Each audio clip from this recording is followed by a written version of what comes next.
Yolo, c'est Fu, aujourd'hui nouvelle vidéo sur Black Clover Mobile où nous allons donc regarder ce qui risque d'arriver à la suite de nos portails actuels parce que comme vous pouvez le voir à l'écran, il ne reste plus que 2 jours pour que ce soit sur les portails saisonniers avec Yami, Asta et Mimosa et ensuite pareil avec Yami et Fuegoleon. Dans les deux cas, il ne reste plus que 2 jours donc ça va arriver très très vite. Donc qui seront les prochains personnages saisonniers?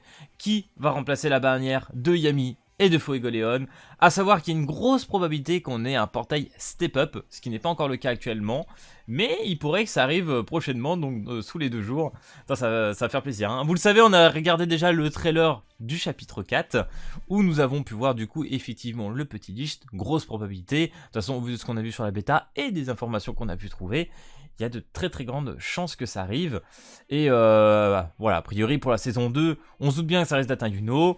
Après, j'ai vu qu'a priori ça pourrait commencer par un C et aussi par un V. Je vous laisserai aller chercher via ce que je vais vous partager par la suite. Mais voilà, ça à prendre avec des pincettes, mais pourquoi pas. Donc du coup, hop, on va passer vite fait sur le petit Twitter. Donc comme vous pouvez le voir, nous avons une bannière avec le Yami Fuegoleon. Donc là c'est un petit peu ce qu'on a actuellement. Et par la suite, en fait, on s'est tapé le petit Licht. Et là, en step up, on aurait une petite Fana. Donc, à voir si c'est le scénario qui risque d'arriver. Avec au-dessus, le 3ème portail, ça serait la suite des saisonniers. Ça, on en est un petit peu moins sûr. Donc, voilà, dans les petites informations qu'on a pu trouver, voilà, ça lâche gentiment des petits screens, des petites vidéos comme ça. Voilà, donc, vidéo d'invocation logiquement de Licht. Ou l'aspect, bonne question. Mais il est tellement stylé par contre. Dinguerie ce petit Licht. Mais ce n'est pas le seul les gars, parce que nous avons aussi, voilà, la petite vidéo de Fana. Vous pourrez aller voir de toute façon sur le Twitter du gars. Honnêtement, il y a les 4. Il y a Raya aussi, il me semble bien qu'il y a Veto, à vérifier. Mais en tout cas, Raya que j'attends énormément, Ria, je sais même plus comment on le prononce, qui a l'air quand même assez fou. Donc voilà, franchement, les personnages sont ultra classe. Moi, normalement, c'est les invoques. Hein. Et du coup, petite trad les gars. Petite trad pour l'instant en anglais, mais tranquille. Donc la petite Fana sur son premier skill. Attaque de feu, Fireball, inflige des dommages sur un ennemi. A priori, % de chance d'infliger Burn, donc ce que fait un petit peu Fuegoleon actuellement. Continue ce dommage sur l'ennemi pour X tours, et tous les X tours, il va prendre des dégâts. Je crois que c'est 15% sur le Burn, je ne m'en rappelle plus. Mais en tout cas, dégâts supplémentaires là-dessus. Sur le skill numéro 2, avec la petite salamandre. Moi j'aime bien l'appeler le dragon, mais voilà. Petite brûlure, voilà, enfin... Feu, dealing dommage tout l'ennemi, donc sur tous les ennemis. Si un ennemi a brûlure, dommage appliqué pourcentage. Ah, il y a du vampirisme dessus. Ok. Ça applique un petit côté de vampirisme et plus de dégâts, j'imagine, par rapport au... si l'ennemi est brûlé. Un peu ce que fait Léopold, du coup. Si je comprends bien la trad, à voir une fois le personnage sorti. Ça doit être l'ulti. The Breast Salamander, nanana, tout all enemy. Alors là, ce que j'aime bien, c'est qu'on a quand même 2 skills en attaque de zone. Et ça, c'est un truc que j'aime bien.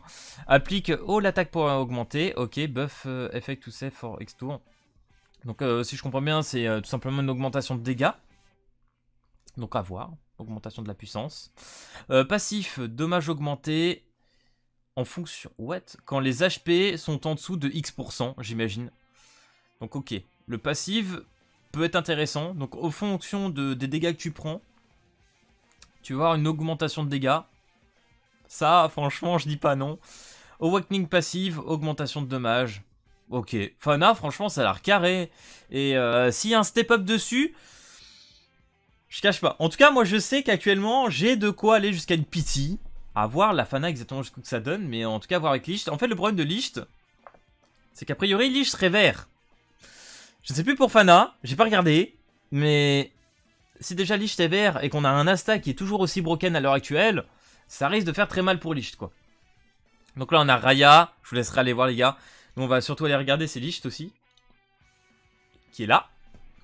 Alors Licht en vrai, gros banger. Parce que gros banger étant donné que le mec qui joue sur les dégâts crit, on dirait un petit peu le Zeldris, tu vois.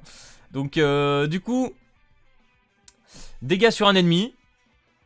Attack after playing, critical rate augmenté.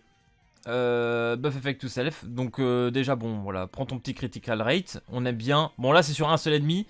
Mais normalement c'est tout un peu comme ça malheureusement.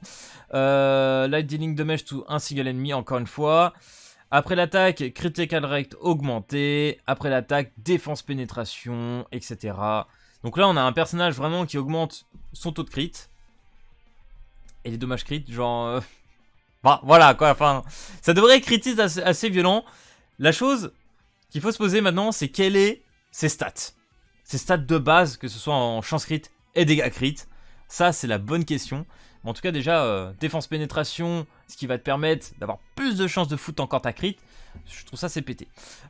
Du coup, l'aspect ennemi. Alors là, déjà, on a une spé en AOE. Très, très, très bien. Pareil, critical rate. Donc pour moi, c'est chance crit. Si je combien, parce que j'essaie de savoir si c'est dommage crit ou chance crit. Mais a priori, lit comme ça. Pour moi, ça serait de la chance crit. Donc le personnage, ça sera clairement à jouer en dégâts crit tout court. Hein. Passif. Augmentation de la speed, super intéressant. Je pense que vous l'avez remarqué, le jeu, que ce soit en PvE, PvP, etc. La speed, c'est tellement important. Donc déjà, avoir un passif qui augmente ta speed pour pouvoir commencer à jouer, etc. Ça va être incroyable. Donc là, franchement, à voir. Est-ce que c'est Made of Light? Je pense que c'est dégâts magiques, le personnage. Donc à voir si on va le booster avec un petit reel, une petite sally ou autre. Les dégâts que tu pourrais mettre, mec, en crit. Ça va être, je pense, assez monstrueux. L'Awakening, augmentation du critical de... Ah bah là, critical damage sur l'Awakening. Il est parfait. Je pense que le personnage, 100%, ça doit être une dinguerie. Ça doit être une dinguerie. Seul bémol que je dis aujourd'hui, c'est qu'il est vert. Moi, je sais qu'actuellement, je joue par exemple avec une Charlotte avec mon Asta. Mon Asta qui one-shot, bah, il peut rattaquer une deuxième fois. Si tu une deuxième fois, eh bah, bim, il y a le truc de Charlotte qui s'active. Donc du coup, il attaque 3 fois. C'est rigolo. Donc du coup, vu que Lich t'es vert, c'est, on va dire, mon seul pépin. Après, ça peut bouger, tu vois, il y aura des méta qui vont évoluer. Peut-être que Lich sera peut-être encore meilleur par la suite. C'est des choses à voir. Donc voilà les gars, je vous laisserai lire. Il y a même les trades. Ah mince, j'avais dit quoi? J'ai dit un C et un V alors que c'est gauche. Voilà, ça qui seraient les personnages tout simplement saisonniers, hein. Je vous laisserai regarder tout ça. Il y a pas mal d'infos super intéressantes. Bien évidemment, tout ça est encore à prendre un petit peu avec les pincettes. On verra à la suite de tout ça. Je prends peut-être des risques à faire cette vidéo éventuellement. Mais voilà, comme on dit, on a envie de partager un petit peu toutes ces infos et on verra bien ce qu'on aura in-game, hein, tout simplement. Et en tout cas, pour mon cas, moi je suis prêt. J'ai 24K cristaux. Vous savez très bien qu'en plus je suis cash payer, j'ai ma paye sous peu. Donc quand le portail va arriver, t'inquiète même pas que ça va repartir en pack. Donc je cache même pas que je pourrais faire peut-être le step 2, éventuellement Lich si ça arrive. Et de Fana par la suite. Donc voilà les gars. J'espère que cette vidéo t'aura plu. Si c'est le cas, n'hésite pas à lâcher le petit pouce bleu et à t'abonner. Et puis moi je te dis à plus à la prochaine vidéo. Allez, peace tout le monde!